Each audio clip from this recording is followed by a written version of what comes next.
lebih taat, ya, lebih taat. Ini juga ciri khas kaum mak-mak, kaum perempuan. Dia lebih sabar, dia memang lebih taat karena memang yang dituntut kepadanya adalah ketaatan. Dan ketaatan ini juga yang akan membuat dia lebih sabar juga. Jadi ini bolak-balik ya. Sabar, taat, sabar, taat, sabar, taat. Bolak-balik. Makanya nggak bosan-bosannya dalam khutbah nikah itu dibicara itu cuma dua sebenarnya. Hai laki-laki bertanggung jawablah, hai perempuan taatlah. Bolak-balik itu aja omongannya. Taat, tanggung jawab, taat, tanggung jawab. Laki-laki diminta untuk bertanggung jawab, perempuan diminta untuk taat. Hubungan laki-laki dan perempuan dalam pernikahan itu, pertama, suami istri. Yang kedua, imam makmum. Yang ketiga, wali dan yang diwalikan. Hubungan suami istri adalah hubungan yang satu memiliki, yang satu lagi dimiliki. Ya. Ini banyak mama yang nggak setuju sama saya ini, yang memiliki dan yang dimiliki. Tapi saya mengatakan memang itu. Berbeda dengan pernikahan-pernikahan yang lain. Dalam Islam, pernikahan itu bukan kontrak sosial, bukan gentleman agreement, tapi kepemilikan. Karena akadnya bersifat ijab qabul, serah terima.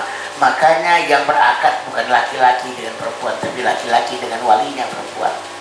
Gak pernah ada kontrak laki-laki perempuan dalam Islam. Maka laki-laki harus membayar mahar. Makanya laki-laki mengatakan qabil tu, aku terima. Makanya diingatkan oleh Allah kepada laki-laki, kepada para ayah, ingat, pernikahan itu udah setengah perbudakan ya. Tolong carikan suami buat anak perempuanmu, suami yang menyayanginya, kalau nggak serem. Seandainya diperbolehkan makhluk sujud kepada makhluk, telah diperintahkan istri sujud pada suaminya. Karena ini adalah akad kepemilikan, makanya yang bisa melepas sang istri adalah suami. Suami yang bisa mentalak istri. Istri gak bisa mentalak suami.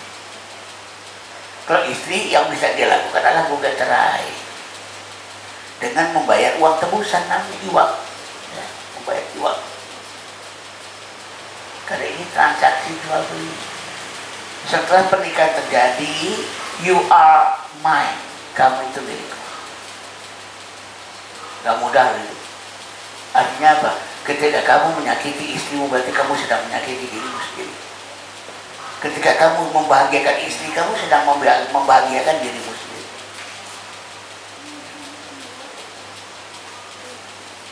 Visi misi istri apa? Yang ikut visi misi suami lah. Dan itu kelahir. Jadi ketaatan itu adatnya akan seperti itu. Visi misi seorang istri, visi misi seorang suami. Apa cita seorang istri? Ya agar suamiku sukses. Makanya dalam tradisi Jawa, seorang istri kalau udah nikah dipanggil dengan nama suaminya, Bu Broto, gitu ya, Bu Ahmad. Simbolik. You are mine. Makanya ketika melamar pun diperlakukan bagi dalam Islam seperti proses menjelang jual beli. Wala bai'i ba'dukum ala bai'i ba'din. Jangan kamu membeli di atas belian orang. Artinya apa? Orangnya udah dilamar, jangan kamu lamar lagi. Tapi digunakan kata wala bai'i ba'dukum ala bai'i ba'din. Rugi gak sih bagi perempuan kalau mimpiku adalah dalam rangka mewujudkan mimpi kanda gitu ya? Enggak. Sudah ngalamin. Ketika saya ke Masjid Salman, saya ditanya, apa mimpi Bang Aad yang akan Bang Aad wujudkan di masjid ini? Kata saya, yang ingin saya lakukan adalah mewujudkan mimpi kalian. Loh, Abang Aad sendiri nggak punya mimpi? Punya.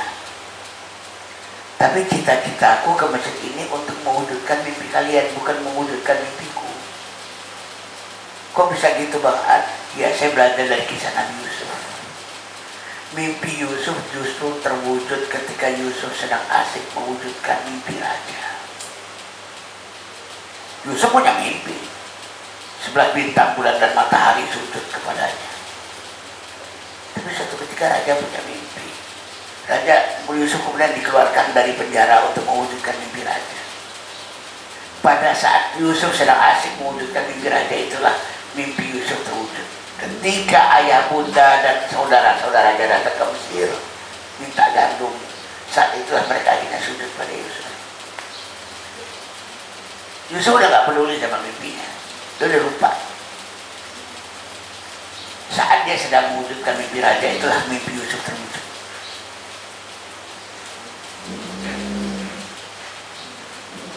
Saya tadi malam baru saja menjawab pertanyaan di WA. Ini tipikal banget, sampai saya bilang sama penanya perempuan ya, duh Bu, jangan-jangan ibu nanya sama konselor yang salah. Jadi si istri, belakangnya dia, suaminya baik kan, dia bertanggung jawab, ramah, tapi kok belakangnya tuh cemberut mulu kalau sama dia.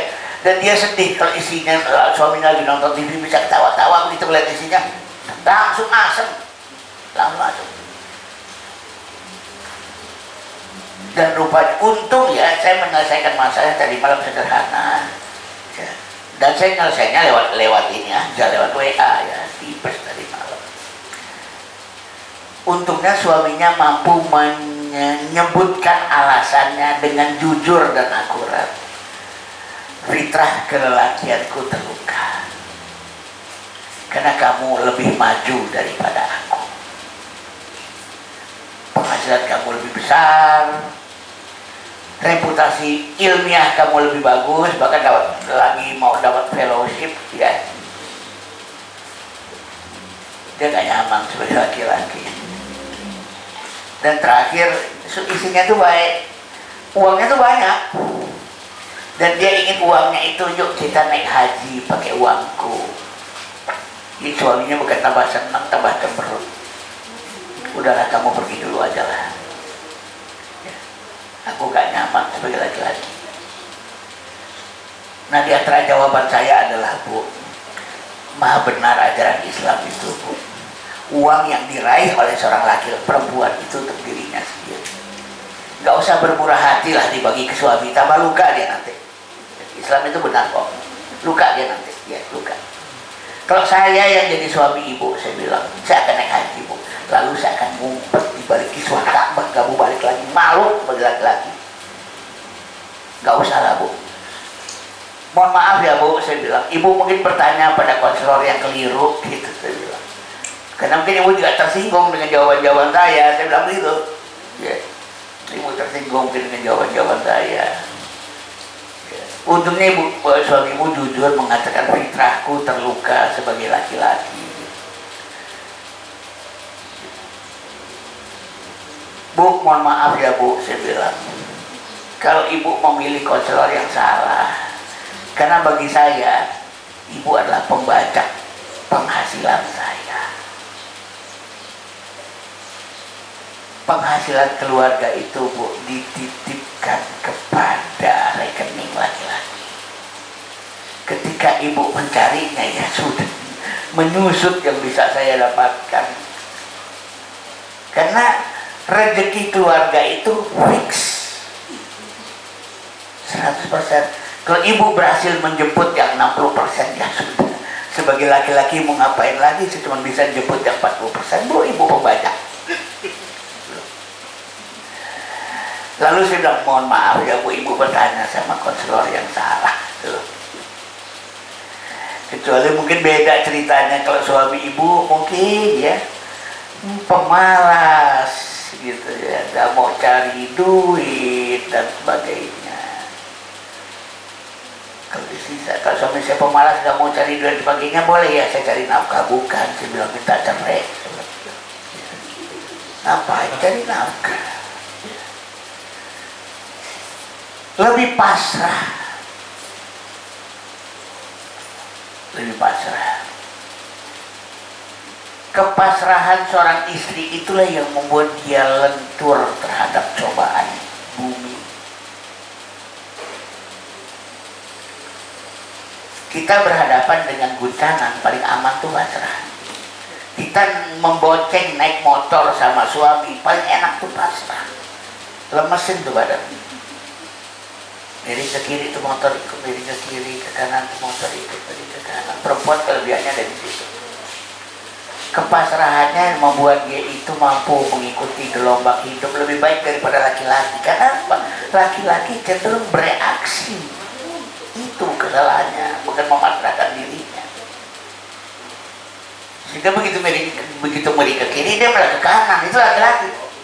Begitu belok kanan, dia malah ke kiri gitu loh. Dia lawan gravitasi. Tapi memang watak kami sebagai laki-laki mungkin memang perlu begitu, melawan gravitasi.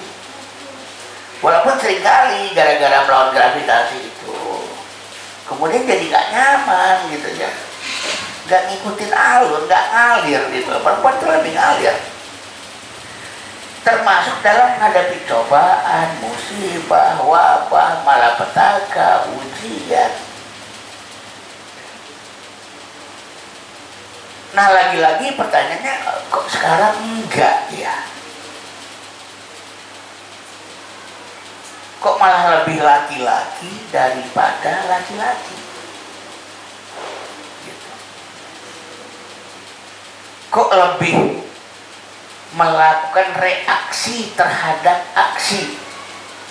Kalau laki-laki itu memang wataknya bereaksi terhadap aksi yang kena.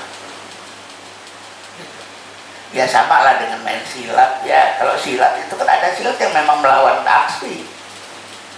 Ada yang mengikuti aksi.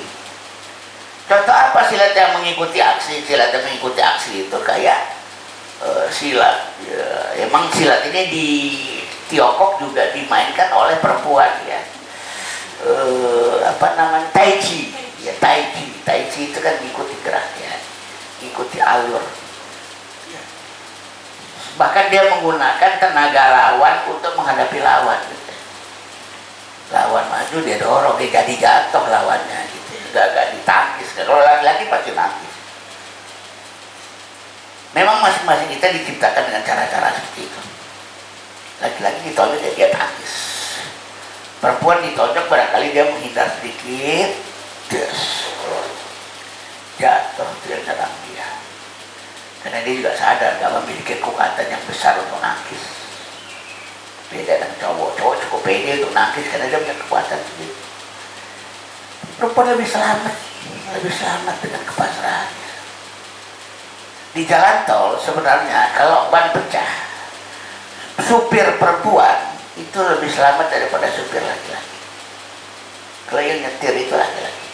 Laki-laki itu begitu ban pecah dia langsung bereaksi dengan banting setir, dan akibatnya mobil terguling. Laki-laki perempuan begitu ban pecah dia tutup mata, saya berteriak, udah mobil itu meluncur kena tebing. Ya udah segitu doang, gak pakai terguling kan. Reaksi fitrah masing-masing. Gitu. Karena kepasrahan itu yang membuat dia itu ngalun dan ngalir dengan musibah, dengan bencana, dengan wabah, COVID-19 gitu ya. Kadang-kadang saya hanya bercerita tentang khayalan masa lalu. Kepasrahan itu sekarang udah gak dimiliki lagi oleh emak-emak. Sebagai bagian dari fitrah dia. Dia juga lebih reaksioner seperti laki-laki, cenderung melawan. Gak ngalir, tidak mencoba untuk berselancar di atas ombak, tapi ingin memecah ombak. Gas. Kalau laki-laki memang ingin memecah ombaknya. Perempuan itu kelebihannya dia itu dengan kepasrahannya dia malah berselancar di atas ombak. Surfing. Ya dia tahu ombak itu terlalu besar itu dia pecah. Laki-laki lain ya, dengan kekeras kepalanya pecah. Ya, kadang-kadang dia ambruk. Makanya sebenarnya yang menghidupkan seorang laki-laki itu perempuan. Walaupun perempuan itu gak nyari duit, tapi kalau perempuan itu berjalan dengan fitrahnya, dia yang menyelamatkan laki-laki kok. Tapi bukan dengan nafkah. Dia yang akan menyelamatkan keluarganya, tapi bukan dengan cara nyari duit sebenarnya. Tapi kemampuannya untuk lentur menghadapi tarian-tarian kehidupan. Bagi perempuan sebenarnya kehidupan ini tarian, bagi laki-laki kehidupan ini serangan yang mesti dihadapi. Kata laki-laki hidup ini mesti dihadapi, kata perempuan hidup ini mesti dijalani. Beda. Perempuan yang lebih benar, tapi perempuan ngikut laki sekarang, ngikutin kita cowok-cowok yang dalam beberapa hal nggak tepat sebenarnya. Cuma apa boleh buat, fitrah kita yang begitu.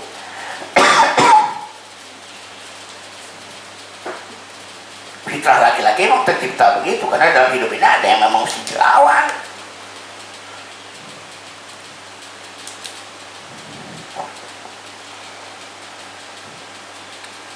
Kehidupan ini seperti surat Al-Baqarah. Laki-laki maju menyerang dan laki-laki berkata perempuan, cover me dengan keperempuananmu. Nah, tapi kalau itu udah hilang, perempuan itu lebih survivor, bukan life protector, life survivor, bukan life protector. Aslinya mak-mak itu bukan pelindung kehidupan, bukan life protector atas anak-anaknya, tapi life survivor, penyelamat kehidupan. Beda ya, beda banget ya. Life survivor dengan life protector itu beda. Gara-gara life protector orang jadi gak survive. Gara-gara proteksi orang bisa gak survive. Jadi ini bukan hal yang sama. Life survivor dengan life protector itu bukan hal yang sama. Gara-gara proteksi orang bisa gak survive. Perempuan itu Allah ciptakan untuk menjadi penyelamat kehidupan. Gak ada yang lebih keren daripada perempuan. Soal kemampuan dia untuk menyelamatkan kehidupan. Kenapa dia? Kehidupan lahir dari dia. Dia kandung kehidupan itu 9 bulan. Dia lahirkan dan kemudian dia susui.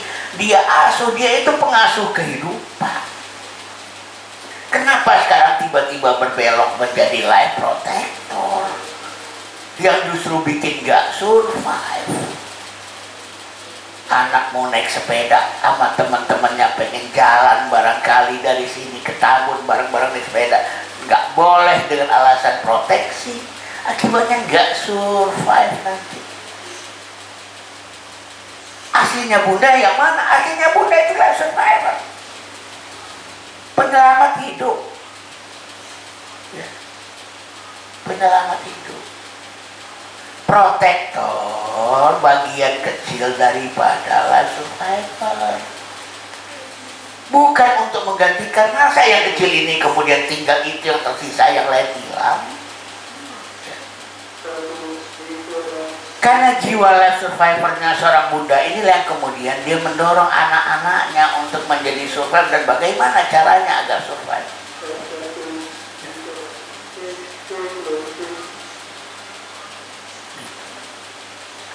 Saya punya satu kisah menarik dari adik saya ya. Adik saya berinteraksi dengan temannya, lalu ditonton oleh ibu saya, ditonton. Bertengkar, ditonton, dibiarin. Ibu saya jadi survivor. Tapi begitu kemudian anak saya mulai diserang pakai tongkat, itu ibu saya bahkan ikut ngeburu anak itu, bukan sekedar anak saya yang ngeburu ya. Ibu saya ikut ngeburu yang paling nyerang pakai tongkat itu. Di situ muncul protektornya. Protektor ini kan muncul terakhir sebenarnya dari seorang perempuan. Jadi fitrah proteksi perempuan itu harusnya muncul terakhir. Yang muncul awal itu ya fungsi-fungsi yang lain. Bagaimana agar anak selamat Itu aslinya perempuan. Bukan bagaimana agar anak terlindungi. Bukan. Sekali lagi, perlindungan hanya bagian kecil dari survive. Mari kita kembalikan fitrah itu.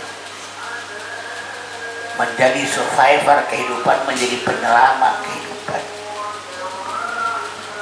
Dia merawat. Seorang bunda aslinya bukan tak ingin anaknya terluka, tapi begitu anaknya terluka diobatkan, sehingga pulih lagi, maju lagi, terluka lagi, babak belur lagi, pulang lagi, diperban sekarang sama bundanya, dibasuh luka-luka. Itu yang disebut dengan life survivor. Dan gak ada yang lebih hebat daripada life survivor daripada bunda. Contoh menarik adalah Siti Hajar, istri Nabiullah Yusuf, istri Nabiullah Ibrahim alaihissalam.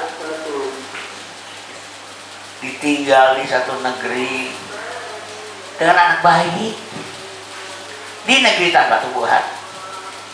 Saya yakin kalau Ismail itu digendong sama Ibrahim, mati, dua-duanya mati, dua-duanya. Tapi karena dipegang sama Siti Hajar, dua-duanya hidup. Seandainya Siti Hajar sendirian, gak gendong Ismail, ditinggal, mati. Dia hidup karena ada Ismail, ada Siti Hajar. Di sini kelebihannya. Mana saya bilang, wahai bapak, gak usah ngajarin perempuan gimana caranya survive. Itu namanya ngasih garam ke laut. Sekarang banyak nih laki-laki manja ya. Nanti kita kalau udah nikah kamu kerja ya, supaya nanti siapa tahu aku mati muda. Kalau aku mati muda kamu kerja, kan dia akan hidupin anak kita.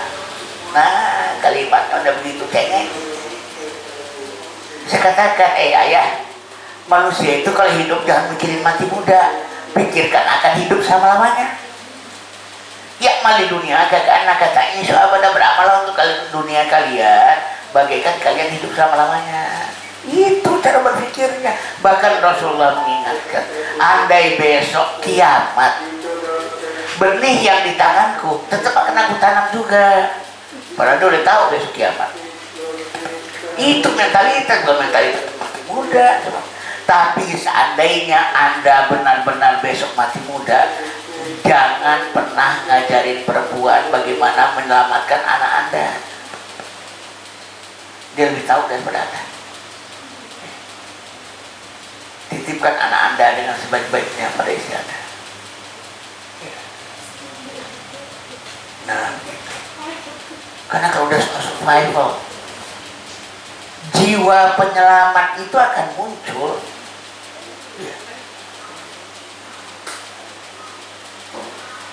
Saya pernah nonton film, judulnya Lorenzo Oil. Ya, film Lorenzo Oil. Itu film kisah nyata ya, seorang anak punya penyakit aneh yang hanya dialami 1 dari 1.000.000 kelahiran. Dokter nyerah, semua nyerah. Tapi dasar mama gak ada cerita menyerah. Persetan dengan dokter, persetan dengan teori ilmiah, persetan dengan kata apoteker, persetan dengan apapun. Anakku wajib hidup, titik, gak pakai koma kalau udah mama ngomong begitu mah. Anakku wajib hidup. Sudah, dia perpustakaan sendiri, dia uji coba sendiri, dia udah lab sendiri. Akhirnya ketemu minyak Lorenzo, anaknya namanya Lorenzo, makanya kemudian disebut sebagai minyak Lorenzo ya. Itu akhirnya menyelamatkan anaknya. Diperkirakan hanya anaknya umur 2 tahun meninggal. Di akhir film udah ditunjukkan anaknya udah dewasa. Nah, gitu. Atau kalau ada yang pernah nonton film Twister tentang para pemburu badai tornado di Amerika Serikat bagian tengah, itu ada sepasang suami istri juga ceritanya. Sebenarnya mereka udah hampir cerai ya, tapi gara-gara ada panggilan tornado, surat itu gak sempat ditandatanganin surat cerai itu. Si laki-laki dia bawa pacarnya sebenarnya gitu ya. Tapi bicara tentang bagaimana menaklukkan badai tornado, laki-laki gak ada apa-apanya dibandingin perempuan. Dalam film Twister 1 ya, ada lagi Twister 2. Gak ada apa-apanya. Nyali laki-laki itu kalau udah bicara survival sama perempuan itu kalah. Ya. Kadang-kadang suaminya itu atau entah suaminya itu panik gitu ya. Tornado udah deket, kamu nyingkir apa sih gitu. Ya. Dan dia ribut di tengah badai sama suaminya. Kamu nggak tahu ya apa yang saya rasakan. Di depan mata kepala saya sendiri, ayah saya itu disedot oleh tornado dengan kekuatan F5. The finger of God. F5 itu disebut sebagai the finger of God, jari Tuhan gitu. Di depan mata kepala saya. Gak ada takut-takutnya. Dan kebetulan perempuan itu ya memang punya firasat dan intuisi yang bagus ya. Akhirnya dia dapatkan solusi ketika dia melihat ada baling-baling berputar di timbangan. Wah, kalau gitu ini alat perlu dikasih sayap kiri kanan. Nah, akhirnya begitu dikasih sayap baru naik. Ya, selesailah masalah kira-kira kayak begitu. Walaupun ini film fiksi, tapi itulah makna memang. Berbicara tentang survival. Jadi mari dirubah kembali dari life protector ke life survival.